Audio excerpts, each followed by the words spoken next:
Hey everyone, I'm meteorologist Steve MacLaughlin. Obviously, one of the best parts about living in South Florida is the fact that we can go to the beach almost every day of the year.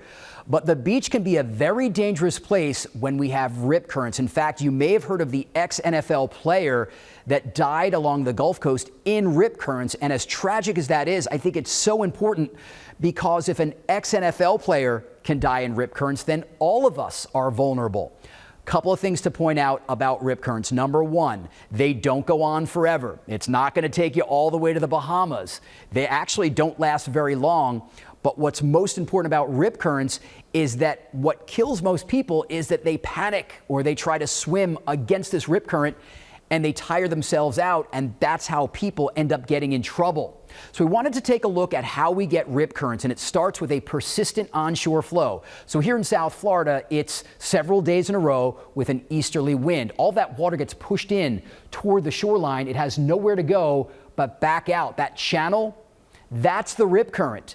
It's basically a current going in the opposite direction of the wind. Now, if you're caught in this rip current, you can swim against it forever. You're not going to go anywhere. You're just going to tire yourself out, and lifeguards are going to have to come out and save you. If there are no lifeguards, no one will be able to save you.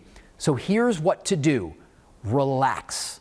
Let the rip current take you out until it can't go anymore. When that happens, you swim parallel to the shore, and then you can swim up to the shoreline. The most important thing, we cannot stress this enough, listen to the lifeguards. The lifeguards know exactly where the rip currents are.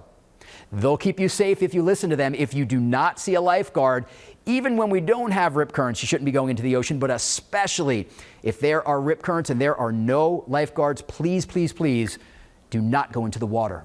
I'm meteorologist Steve MacLaughlin, NBC6 News.